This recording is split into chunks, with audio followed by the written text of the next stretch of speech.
ऐसा मत करिए हनुमान, जल समाप्त होने से मेरा नागलोक भी संकट में पड़ जाएगा।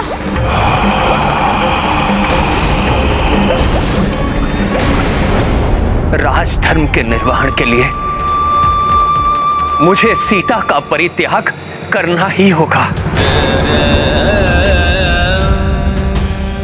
आप उन भाभी माँ का परित्याग करना चाहते हैं जिन्होंने महलों का सुख छोड़ आपके साथ 14 वर्ष वनवास के कंटक भरे मार्ग पर चलना स्वीकार किया?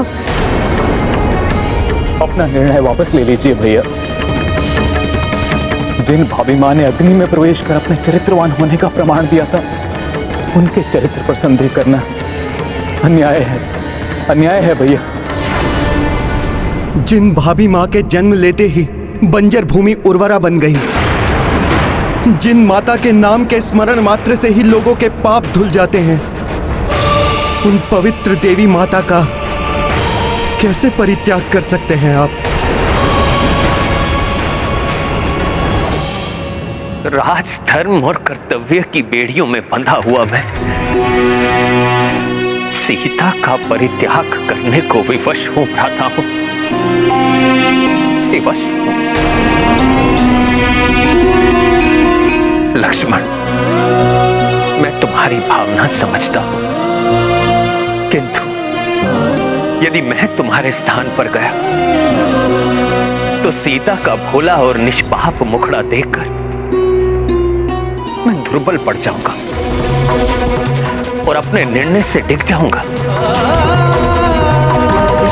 जाओ लक्ष्मण, प्रातः वन जाने की व्यवस्था आरंभ करो। कैसा दुर्भाग्य है ये लक्ष्मण का। पहले भाभी माँ के कहने पर अग्नि परीक्षा के लिए चिता की व्यवस्था की, और अब भैया राम के कहने पर भाभी माँ को वन में अकेले छोड़ कर आना है।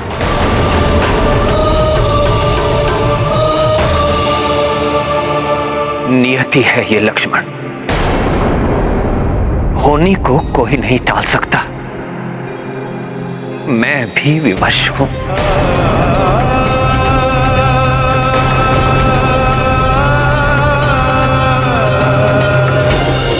पीर हृदय की किसको सुनाए, आज व्यथित रघुराई।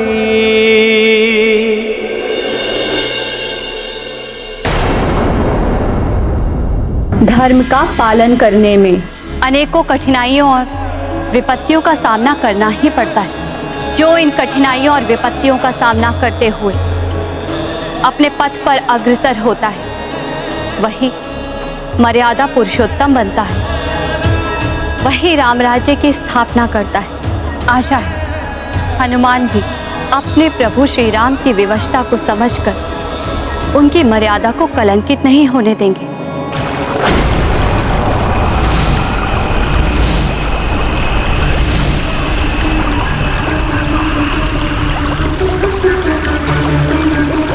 हनुमान जी, आपने ही कहा था कि आप जल के किसी भी जीव को कोई हानि नहीं पहुंचने देंगे, किंतु आपके इस कृत्य से संपूर्ण जल का जीवन ही संकट में घिर गया है। राम राज्य तो जीव हिंसा का विरोधी है, किंतु आपके इस कृत्य से सहस्त्रों जीव असमय ही काल कलवित हो जाएंगे। कल्पना कीजिए हनुमान, प्रभु श्री राम जब ये सुनेंगे कि उनके भक्त हनुमान ने ऐसा किया है तो उन्हें कितना दुख होगा। रक्तरोम!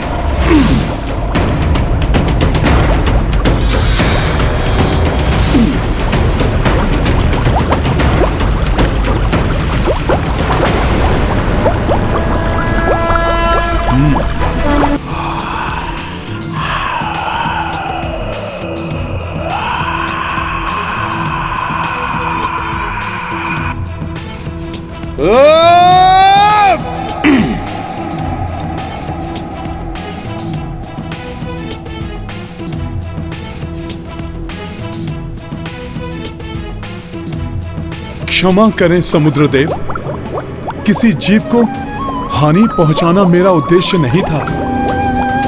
अपितु दुष्ट रक्तरोम को जल से बाहर निकालने के लिए मुझे ऐसा करना पड़ा।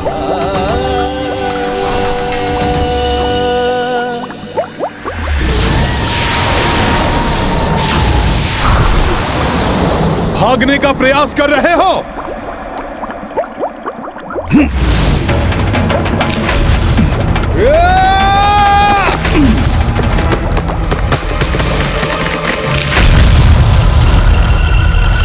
ये क्या हुआ?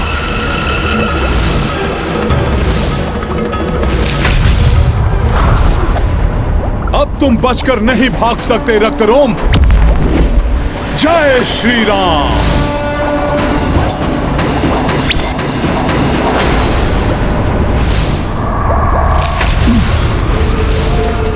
कितना भी प्रयास क्यों ना कर लो तुम हनुमान, किंतु रक्त रोम का कोई भी अहित नहीं कर पाओगे तुम।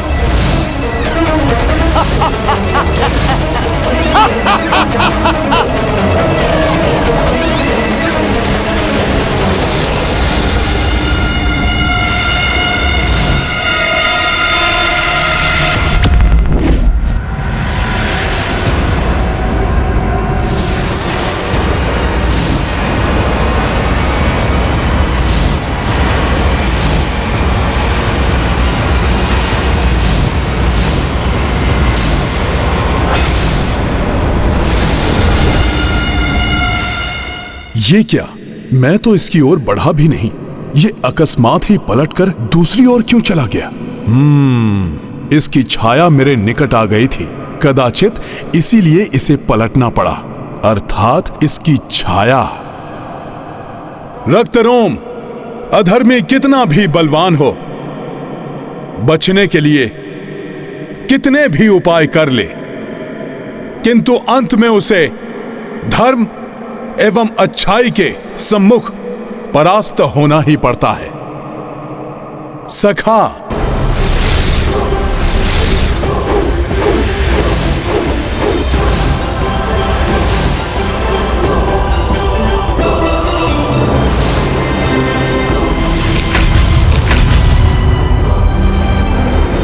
मूर्ख वानर, अन्य राक्षसों की तरह नहीं हूं मैं।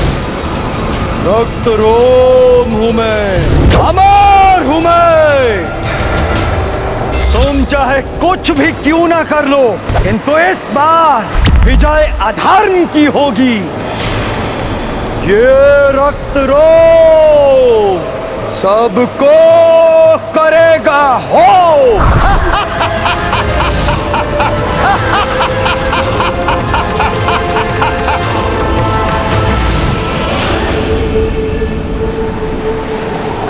हर अधर्मी को यही भ्रम रहता है रक्तरोम, अपने बल और अपनी मायावी शक्तियों के मद में वो इतना चूर हो जाता है कि उसे ये ज्ञात ही नहीं हो पाता कि कब उसे पतन के अंधकार ने घेर लिया है।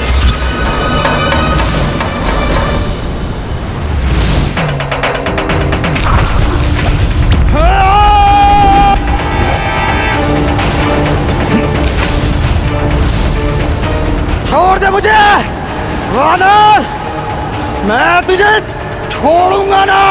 रक्त रोम हूं मैं। लो, छोड़ दिया सखा।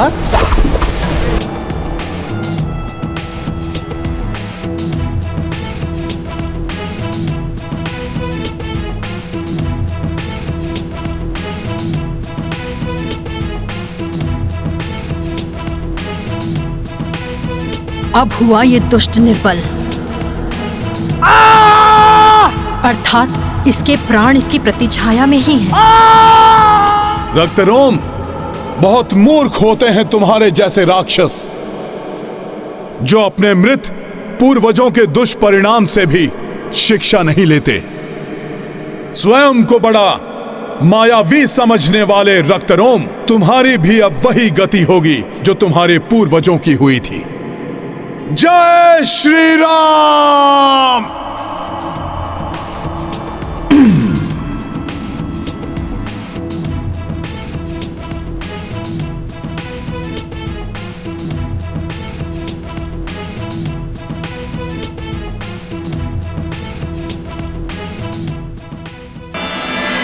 पीर हृदय की किसको सुनाए, आज व्यथित रघुराई। कैसे ज्योति को दे बोलो, नयन स्वयं ही विदाई। पीर हृदय की किसको सुनाए, आज व्यथित रघुराई।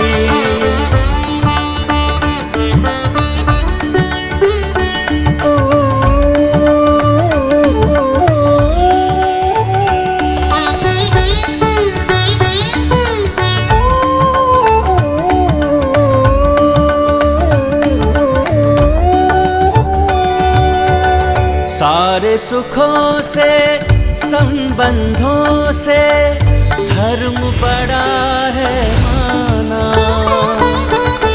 नृप के लिए भी सर्वोपरि है राजधर्म अपनाना। किंतु हृदय के इस बंधन को कैसे भला बिसराई। हृदय की किसको सुनाए, आज व्यथित रघुराई।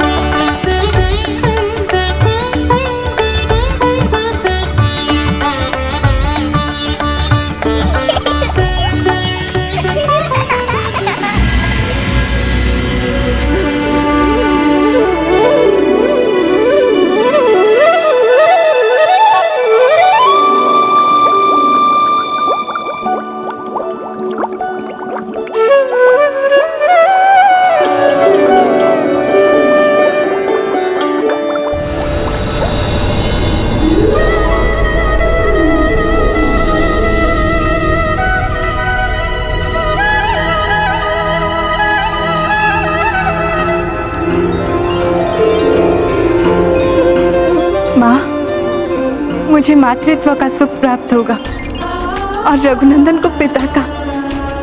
खिल उठेगा मन का उपवन, चहक उठेगा घर आंगन। स्वर्ग से भी सुंदर हो जाएगा ये भवन। माँ, कैसा अद्भुत होगा वो क्षण।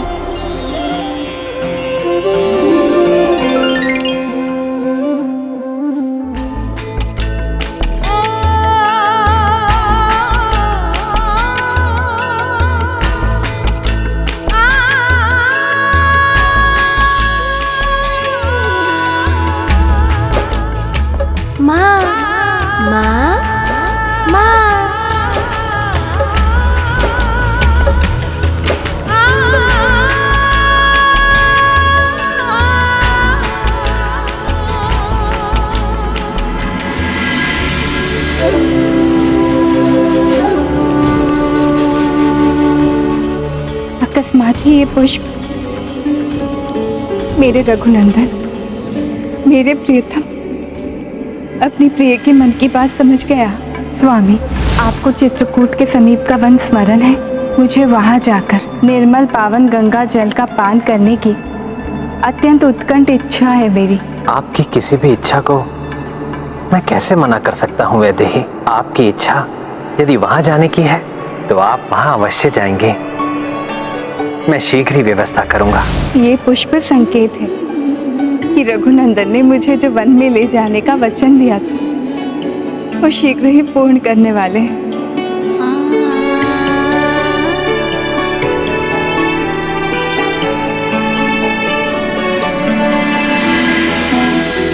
प्रत्येक पत्नी का धर्म होता है स्वामी, अपने स्वामी के वंश का विस्तार करना। मैं भी आपके वंश का विस्तार करना चाहती हूँ। मेरे प्रियतम, कदाचित आपको ज्ञात ही नहीं है कि हमारे जीवन में संसार का सबसे बड़ा सुख आने वाला है। ये दो कलियां आपको मेरी मन की बात समझा देंगी। आप जान जाएंगे कि आपकी सीता आपसे क्या कहना चाहती है। किंतु पुत्र हनुमान इस प्रसन्नता की घड़ी में कहीं दिखाई नहीं दे रहे हैं। प्रतीत होता है वो अवश्य ही मेरे वन विहार जाने की तैयारियां में लगे होंगे। हनुमान जी, आपने जो उपकार किया है मुझ पर और मेरे पूरे नागलोक पर, मैं सदैव आपकी आभारी रहूंगी। मैंने तो वही किया जो प्रभु श्री राम करते। उनके राम राज में कोई भी पुरुष किसी भी स्त्री से उसकी इच्छा के विरुद्ध बलपूर्वक विवाह नहीं कर सकता। माता, अब मुझे प्रस्थान करना होगा। कदाचित मेरे प्रभु किसी बड़ी दुविधा में हैं।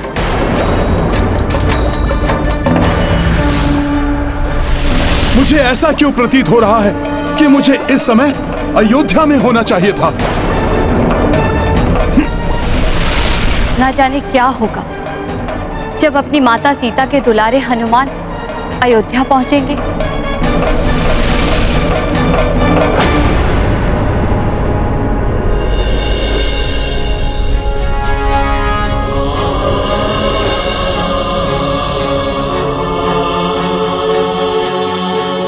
मैं क्या बोलूं भाभी माँ को कि राम भैया ने आपका परित्याग, कैसे कहूं कि राम भैया ने आपको वन में छोड़ने का आदेश दिया है।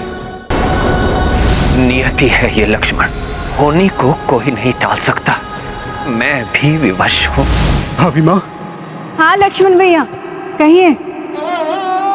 भाभी माँ, वो राम भैया ने मुझे आपको वन में ले जाने के लिए कहा है ना?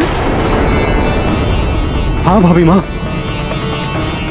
अर्थात भाभी माँ को भी ये ज्ञात है कि राम भैया ने उनका परित्याग। मुझे ज्ञात है मेरे प्रभु मेरी वन विहार की इच्छा विलंब पूरा करेंगे। अर्थात भाभी माँ ये समझ रही है कि उन्हें वन विहार पर जाना है, जबकि किंतु मैं कैसे उन्हें सत्य से अवगत करवाऊं? प्रतीक्षा कीजिए आप, मैं अभी आई। उचित है भाभी माँ।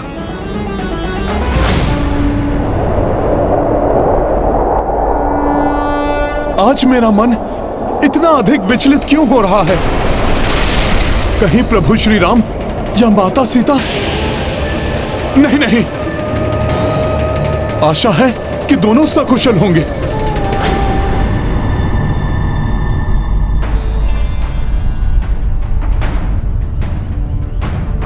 ये क्या भाभी माँ, राजसी वस्त्र आभूषण के स्थान पर ये साधारण वेशभूषा? हाँ लक्ष्मण भैया, जैसा देश वैसा भेष। मैं और आपके राम भैया किसी राजा या महाराजा से मिलने तो नहीं जा रहे हैं। हम तो वहाँ वन में ऋषि मुनियों के, उनकी पत्नियों के आशीर्वाद लेने जा रहे हैं। आप देख लेना, आपके राम भैया भी ऐसी ही वेशभूषा धारण करके जाएंगे साथ में।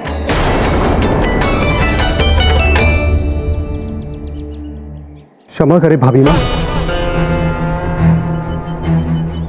राम भैया सूर्यवंश के पूर्वजों वाले कक्ष में हैं। उन्होंने वहां किसी को भी आने से मना किया है।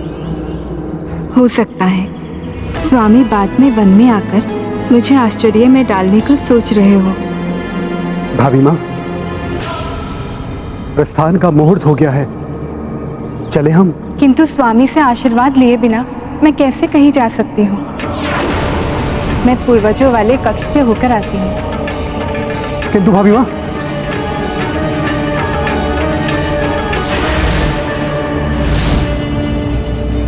द्वार तो बंद है, क्या करूं? भाभी माँ, भैया राम ने किसी को भी अपने कार्य में बाधा डालने से मना किया है।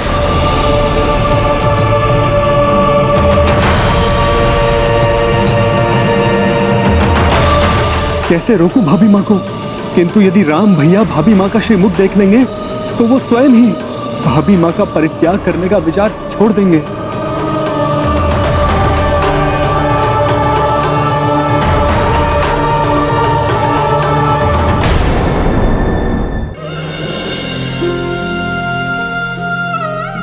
स्वामी, मुझे ज्ञात नहीं है आपके मन में क्या चल रहा है, किंतु जब आप इन सुंदर कलियों को देखेंगे तो आप अवश्य ही जान जाएंगे कि मैं आपसे क्या कहना चाहती हूँ। भाभी माँ, कहीं यात्रा का मुहूर्त ना निकल जाए। उचित है। चलिए लक्ष्मण भैया।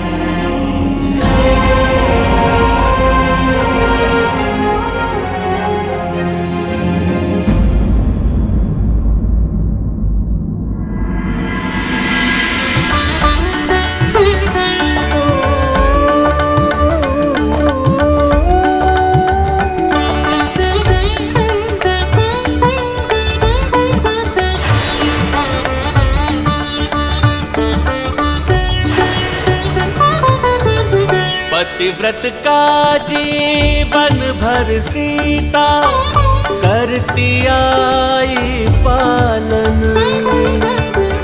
आगामी कष्टों से निश्चिंत, पावनता से पावन।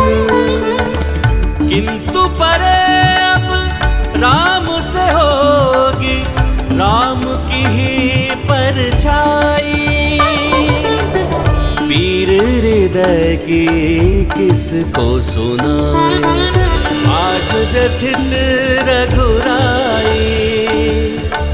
कैसे ज्योति को दे बोलो नयन स्वयं ही विदाई, वीर हृदय की किसको सुनाए आज व्यथित रघुराई।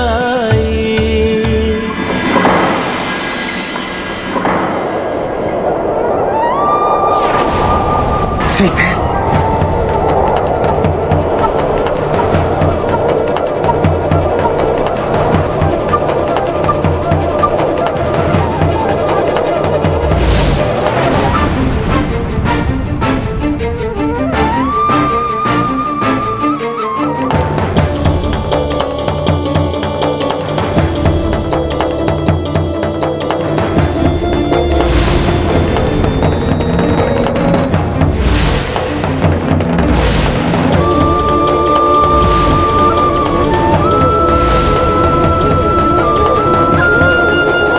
बहुत विलंब हो गया है, मुझे तत्काल उनके समक्ष पहुंचना होगा।